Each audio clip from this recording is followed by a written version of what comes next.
आनंद जी गए, कैलाश गहलोत जी गए और इनके विधायक भी जाने लग रहे हैं और ये इनको समझ में आ गया है कि अब केजरीवाल की नैया डूबती जा रही है।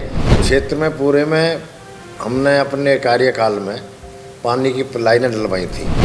आज किसी भी लाइन में पानी नहीं है और कहीं आता भी है तो पीने लायक नहीं है। लोग मोल का पानी खरीद कर पीने के लिए मजबूर हैं। और जहाँ तक सड़कों की बात है तो मैं आपसे कहना चाहता हूँ, आपके चैनल के माध्यम से लोगों से भी, और दिल्ली सरकार जो केजरीवाल जी जिसके मुखिया रहे हैं, आज आतिशी जी हैं, कि हमारे यहाँ एक तो करावल नगर मेन रोड है, उसकी हालत ऐसी है कि आप बरसात में तो निकल ही नहीं सकते, कितने एक्सीडेंट होते हैं। आज भी आप देखेंगे बाहर निकल कर वह 1-1 फुट के 1.5 फुट के गड्ढे हैं। ऐसे इसी बिहार के अंदर 2 33 फुटे रोड हैं जिन पर आप पैदल भी नहीं चल सकते। ट्रैफिक से चलना, मोटरसाइकिल चलना तो बहुत बड़ी बात है। और जहाँ तक केजरीवाल जी और उनके मनीष सिसोदिया जी शिक्षा मंत्री जो थे, वो कहते थे हम दिल्ली में 500 स्कूल बनाएंगे। ये मुस्तफाबाद विधानसभा ऐसी है कि जिसमें मात्र 3 विद्यालय हैं और जिसकी जनसंख्या करीब आज 5 लाख के आसपास है। बच्चे महंगी शिक्षा के लिए गरीब रेहड़ी वाले हैं, मजदूर हैं, ऑटो वाले हैं, जो अपने बच्चों को पढ़ाने में प्राइवेट स्कूलों में नहीं पढ़ा सकते और सरकारी स्कूल यहाँ सरकार आज तक उनको दे नहीं पाई है। 5 स्कूल भी पूरी दिल्ली में नहीं खोल पाए हैं। एक स्कूल मैंने अपने कार्यकाल में वीर सावरकर अस्पताल के अंदर, वो भी LG साहब से MCD से जगह लेकर उसमें एक स्कूल का निर्माण हुआ जिसमें कुछ बच्चे पढ़ते हैं। आज भी हमारे बच्चे यहाँ से बाहर जाने के लिए मजबूर हैं क्योंकि यहाँ से बसें भी नहीं चल पाती हैं, क्योंकि रास्ते इतने ख़राब हैं और लोगों को ऑटो से जाना या प्राइवेट ट्रैफिक करके सुविधा लेकर जाना उनके लिए बहुत ही असंभव है, क्योंकि इतना पैसा उन लोगों के पास नहीं है। गरीब मजदूर तबका के लोग हैं यहाँ। तो सरकार का जहाँ तक बात है, दिल्ली में आज भी वही जो 10 साल पहले जिन्होंने वायदे किए थे वो सारे निराधार हैं। उसका कोई औचित्य नहीं है कि किसी तरह से भी पब्लिक को कोई सुविधा मिल पाई हो।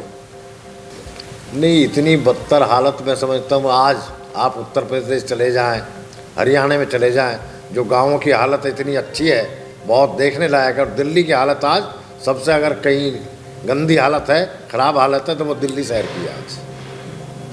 अच्छा, एक बात ये भी समझना चाहेंगे कि आखिर क्या लगता है आपको कि जो इनके डिप्टी CM हैं मनीष सिसोदिया, उनकी जो विधानसभा सीट है वो बदल दी, आप अपने विधायक देखियो इनके जो कर्म हैं, इन्होंने 10 साल दिल्ली को दुखी किया है, दिल्ली को बदहाल किया है। आज इनको पता चल गया कि तुम अपनी सीट से जीतने वाले नहीं हो, इसीलिए वो भगोड़ा हो गए हैं और दूसरी सीट पर जाने का लड़कर अपना दिल्ली में फिर सत्ता में कब जाना चाहते हैं। तो मैं तो दिल्ली की जनता से ये कहूँ कि ऐसे भगोड़ों को सबक सिखाना चाहिए और इस बार केजरीवाल के लोगों की जमानत जब्त होनी चाहिए। ओवैसी साहब ने यहाँ से टिकट दे दिया है AIMIM से ताहिर को, जिसने 2020 के दंगों में, मर्डर केस में वो हैं, दंगा कराने में वो हैं, और ऐसे व्यक्तियों को टिकट देना मैं समझता हूँ ये अपने यहाँ आज भाईचारे के खिलाफ ये चुनाव रहेगा। ऐसे आदमी को कभी भी चुनाव में नहीं लड़ाना चाहिए। यहाँ पे इनके एक विधायक हैं अब्दुल रहमान सिलमपुर से, उन्होंने आम आदमी पार्टी को छोड़ करके कांग्रेस में चले गए। इस तरह से कैलाश गहलोत जी जो कि मंत्री आम आदमी पार्टी, वो BJP भाजपा में आ गए। तो ये आरोप लगा रहे हैं सारे विधायक जो इनसे टूट करके जा रहे हैं, कह रहे हैं कि ये अब जो सिलमपुर के मुस्लिम विधायक हैं उन्होंने कहा कि ये मुसलमानों के हित की कोई बात नहीं करते। तो जो 6 सीटें हैं दिल्ली में जो मुस्लिम बहुल हैं, तो इन्होंने आज तक मुसलमानों के लिए कोई काम नहीं किया, तो इसके तहत हम यहाँ से हटते हैं। और जैसे राजकुमार आनंद जी थे, आम आदमी पार्टी में थे, वो मंत्री थे, तो SC समाज को का नेतृत्व करते थे, वो भी चले गए। गहलोत जी भारतीय जनता पार्टी में आ गए। तो ये बड़े बड़े दिग्गज नेता जो तो छूट करके जा रहे हैं, टूट करके जा रहे हैं, इनसे इस पर आनंद जी गए, कैलाश गहलोत जी गए और इनके विधायक भी जाने लग रहे हैं और ये इनको समझ में आ गया है कि अब केजरीवाल की नैया डूबती जा रही है और जब नाव डूबती है तो चूहे उसमें से कूद के भागने लगते हैं।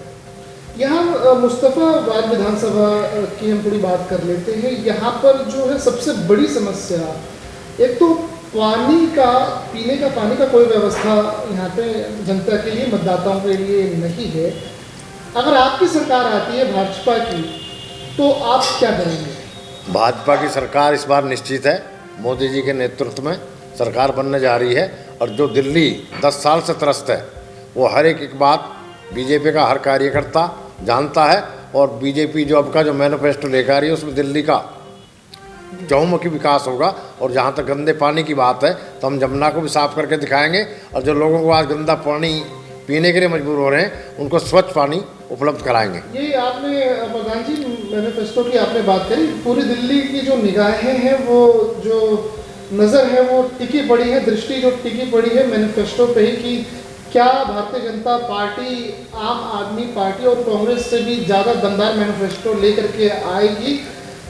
तो निगाहें और दृष्टि टिकी हुई क्या इसमें? जो फिलहाल की सरकार जो सुविधा, जो बेनिफिट लोगों को दे रही है, हम उसको जारी रखेंगे और उससे एक्स्ट्रा और देने की कोशिश करेंगे, ताकि लोगों का और अच्छे से बजट में दिल्ली की सरकार मिल सके। एक आखिर सवाल और, आपको भारतीय जनता पार्टी ने मुस्तफाबाद विधानसभा से प्रत्याशी बनाया था पिछली बार भी, और इस बार भी उम्मीद है, चांसेस है कि आपको ही टिकट मिलेगी। तो सर, अगर आपको मुस्तफाबाद की दिल्ली जनता ने पूर्ण बहुमत दिया और आपको टिकट मिली और जनता ने जिता दिया, तो दो बड़े काम आप यहाँ पे क्या करना चाहेंगे? एक तो हमारे यहाँ सबसे बड़ी समस्या है ट्रैफिक जाम की, उससे लोगों को निजात दिलाएंगे। और दूसरी पानी पीने की जो समस्या है, सबको स्वच्छ जल देंगे। और सबसे जो तीसरी समस्या है वो और भयंकर, वो है स्कूल की, क्योंकि यहाँ के बच्चों को शिक्षा प्रॉपर नहीं मिल पा रही है। हमारी कोशिश होगी कि अपने क्षेत्र में 2-3 विद्यालय और बनवाएं, ताकि हमारे बच्चे बाहर ना जाकर क्षेत्र के अंदर ही रहकर अपनी शिक्षा ग्रहण कर सकें। अंत में प्रधान जी, आप अपने विधानसभा की देवतुल्य जनता, मुस्तफाबाद की देवतुल्य जनता से आप क्या कहना चाहेंगे? जनता से ये कहूँगा कि वो अपना निर्णय सही से लें, और जो उनका विकास किया हो और जो कर सकें, ऐसी पार्टी को उनको चुनना चाहिए। और केजरीवाल के जो कैंडिडेट यहाँ आ रहे हैं, जिन्होंने कुछ नहीं किया, उनको यहाँ से भगाना चाहिए।